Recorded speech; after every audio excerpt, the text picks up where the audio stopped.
So hello guys, it's me Ayush और मैं तुम सभी का वेलकम करता हूँ चैनल के एक और ब्रांड न्यू वीडियो में। और आज की वीडियो में हम लोग एक्सप्लेनेशन करने जा रहे हैं वाइकिंग्स के सीजन 2 के एपिसोड नंबर 7 का। So now without wasting any more time let's get on to the explanation. तो पिछले एपिसोड में हमने देखा था कि किंग हॉरिक कैटागेट आ जाते हैं, जहां वो रैग्नार को बताते हैं कि किंग एग्बर्ट ने हमें धोखा दे के हमारे ऊपर हमला कर दिया, जिससे कि हमारे बहुत सारे सैनिक मर गए। और अब किंग हॉरिक चाहते हैं कि रैग्नार वापस से जालबॉर्ग को टीम में मिला ले, ताकि वो लोग किंग एग्बर्ट से बदला ले पाए। रैग्नार जालबॉर्ग को कैटागेट में बुलाता तो है, पर बाद में किंग हॉरिक को धोखा दे देता है और जालबॉर्ग को बंदी बना लेता है। अब एपिसोड 7 चालू होता है। हम देखते हैं कि किंग हॉरिक रैग्नार के पास आके उससे बोलते हैं कि जालबॉर्ग की शिप्स और उसके आदमियों के बिना हम वेसेक्स और किंग एग्बर्ट पर सही से हमला नहीं कर पाएंगे। रैग्नार बोलता है हम और कोई एलाय फाइंड कर लेंगे जो कि हमारी मदद करेगा। मैंने ऑलरेडी अपने लोगों को नए एलाइज फाइंड करने के लिए बोल दिया है। फिर किंग हॉरिक बोलते हैं तो जब तक हमें कोई न्यू एलाय नहीं मिल जाता तब तक जालबॉर्ग को मत मारो। और रैग्नार किंग हॉरिक की बात मान जाता है। इसके बाद सीन शिफ्ट होकर एथेल्स्टन के ऊपर जाता है, जिसके पास किंग एग्बर्ट आके उसे बताते हैं कि नॉर्थ एम्ब्रिया के राजा किंग एला यहाँ आ रहे हैं। तुम भी तो नॉर्थ एम्ब्रिया से हो, वो तुम्हारा घर है। जिसपे एथेल्स्टन बोलता है कि हाँ, मैं नॉर्थ एम्ब्रिया में पैदा जरूर हुआ था,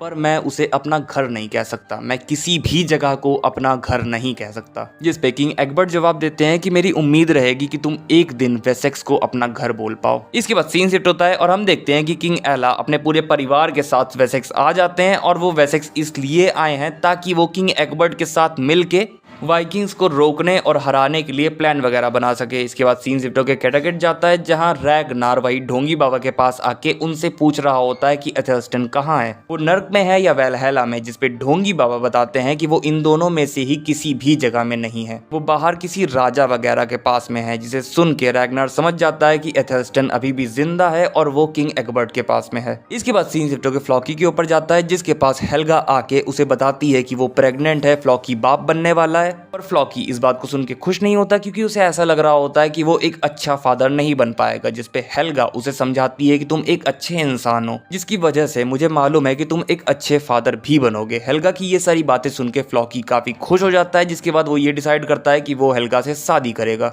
जितने सरप्राइज तुम लोग हो उतने सरप्राइज मैं भी हूँ। मुझे भी लगा था ये दोनों ऑलरेडी मैरिड है। इसके बाद सीन शिफ्ट होकर बियॉन्ड की तरफ जाता है, जो कि रैग्नार से पूछता है कि आपने जालबॉर्ग वाली बात मुझे क्यों नहीं बताई थी। जब आपने लोगों को भेजा था जालबॉर्ग को पकड़ के लाने के लिए, तब उसमें आपने मुझे शामिल क्यों नहीं किया था। जिसपे रैग्नार जवाब देता है कि मैंने लोगों को तुम्हें ढूंढने के लिए भेजा था, पर तुम किसी को कहीं नहीं मिले थे। कहाँ थे तुम बताओ। जिसपे बियॉन्ड बताता है कि मैं थॉरॉन के साथ था। और रैग्नार बोलता है कि फिर ये तुम्हारा डिसीजन था कि तुम शामिल नहीं हुए थे। बियॉन्ड बोलता है कि मैं बस यही चाहता हूँ कि आप मेरे ऊपर ट्रस्ट करो और मुझे अपने साइड रखो। जिसपे रैग्नार बियॉन्ड को एक एडवाइस देता है कि हमेशा जो कानों के बीच में है उससे सोचो, ना कि जो टांगों के बीच में है उससे। इसके बाद अगले सीन में हमें दिखाया जाता है कि किंग हॉरिक सीगी की मदद से जालबॉर्ग के पास जालबॉर्ग के कैद खाने में आ जाते हैं। जालबॉर्ग बोलता है कि तुम यहाँ क्यों आए हो, क्या तुम मेरी मौत का तमाशा देखने आए हो। मैंने सुना है कि रैग्नार मुझे ईगल की मौत मारने का प्लान कर रहा है, और मैंने सुना है कि ईगल की मौत सबसे ज्यादा खराब मौत होती है। पर आप चिंता मत करो, क्योंकि आप भी कुछ समय के बाद मेरी ही पोजीशन में होगे, क्योंकि यही रैग्नार की चाल है। वो हम सबको मार के सबसे बड़ा राजा बनना चाहता है। किंग हॉरिक बोलते हैं तो फिर मुझे क्या करना चाहिए। जिसपे जालबॉर्ग उन्हें बताता है कि पहले तो आपको मुझे आजाद कराना चाहिए, फिर जब मैं आजाद हो जाऊंगा तब मैं रैग्नार को मार के उसके भाई रोलो को कैटागेट का नया राजा बना दूंगा, जिससे कि कैटागेट हमेशा के लिए हमारे अंडर में हो जाएगा। इसके बाद सीन शिफ्ट होकर एशलॉग की तरफ जाता है, जो कि सीगी को बता रही होती है कि वो फिर से प्रेग्नेंट है, पर इस बार उसे अपनी प्रेगनेंसी में बहुत ही ज्यादा दर्द हो रहा है।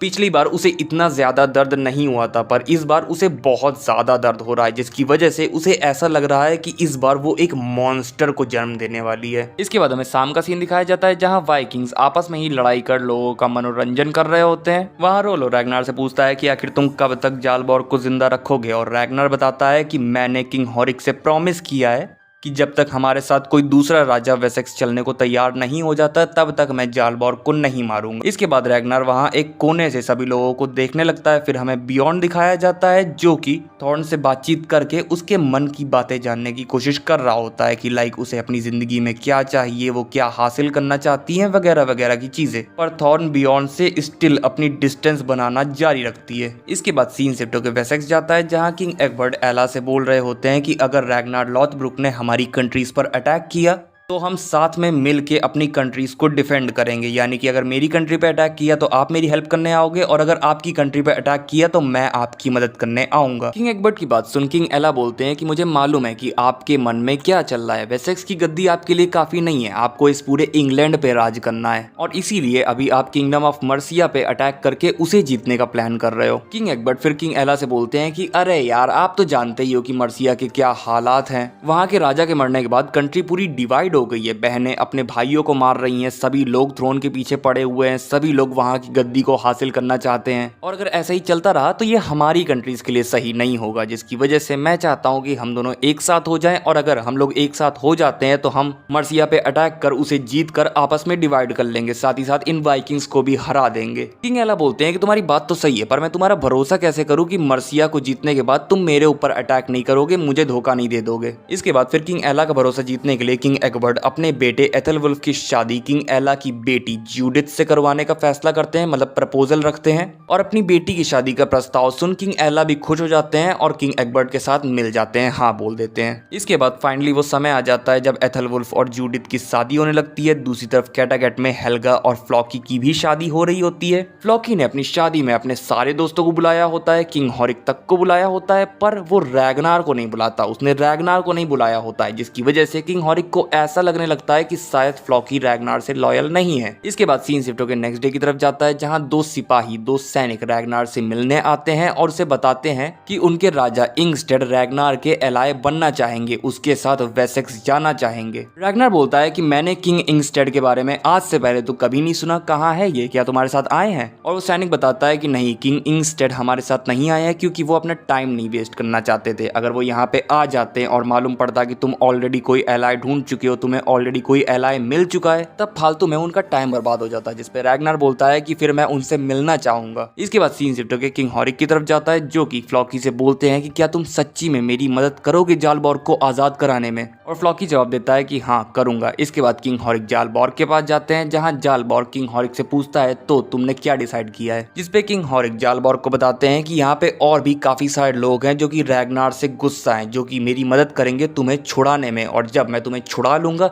तब हम साथ मिलकर रैगनार को मार डालेंगे। इसके बाद सीन शिफ्ट होकर रोलो की तरफ जाता है, जिसे कि मालूम पड़ता है कि सीगी उसके पीठ पीछे किंग हॉरिक के साथ भी सेग्स करती है। जिसपे सीगी बताती है कि फिलहाल के लिए तो किंग हॉरिक और रैगनार एलाइज हैं, पर जब ये लोग एलाय नहीं रहेंगे, जब तुम्हें इन दोनों के बीच में से किसी एक को चुनना होगा, तब तुम अपना डिसीजन सही से ले पाओ, इसलिए मैं ये सब कर रही हूँ। और ये बात मत भूलो कि किंग हॉरिक वाइकिंग्स के सबसे ज्यादा ताकतवर राजा हैं, उनकी पावर को अंडर एस्टिमेट मत करो। इसके बाद सीन शिफ्ट होकर बियॉन्ड की तरफ जाता है, जो कि रैगनार से पूछता है कि आखिर ये ब्लड ईगल सजा है क्या? और रैगनार उसे बताता है कि ये ब्लड ईगल सजा एक ऐसी दर्दनाक सजा है जिसे कि भगवान का कहर कहा जाता है। इस सजा में इंसान के फेफड़े बाहर निकाल कर उन्हें उसके पीठ पर लगाया जाता है और उसे ऐसे ही रहने को छोड़ दिया जाता है जब तक वो मरे ना। इसके बाद वहां पर टॉस्टिन आ जाता है, जो कि आके रैगनार को बताता है कि किंग इंगस्टेड आ गए हैं और वो तुम्हारा बाहर इंतजार कर रहे हैं। और जब रैगनार बाहर उससे मिलने जाता है, तब उसे मालूम पड़ता है कि ये किंग इंगस्टेड और कोई नहीं बल्कि अपनी लगाड़ता है। हमने प्रीवियस एपिसोड में देखा ही था कि किंग सीगोर्ड मर गए थे, तो वेल अब किंग सीगोर्ड की पोजीशन लगार्था ने ले ली है और अब लगार्था वहां की रूलर बन गई है। लगार्था बताती है कि अगर मैं अपने ओरिजिनल नाम से आती तो तुम प्रॉबेबली मुझे रिजेक्ट कर देते, जिसकी वजह से मुझे किंग इंगस्टेड के नाम से आना पड़ा। इसके बाद लगार्था बताती है कि उसके पास 4 शिप्स हैं और 100 से ज्यादा वॉरियर्स हैं, जो सुन के रैगनार काफी खुश हो जाता है क्योंकि अब वो फाइनली जालबॉर्ग को जान से मार सकेगा। इसके बाद रात हो जाती है, हमें जालबॉर्ग का सीन दिखाया जाता है, जो कि आजाद कर दिया जाता है किसी के द्वारा, और उसे ऐसा लगता है कि किंग हॉरिक उसे बचाने आ गए हैं। पर जब वो वहां से निकल के बाहर आता है, तब उसे देखने को मिलता है कि उसे बचाने के लिए कोई नहीं आ रहा है और यहाँ पर उसे सजा देने की तैयारी की जा रही है। इसके बाद जालबॉर्ग को वहां बीचों बीच लाया जाता है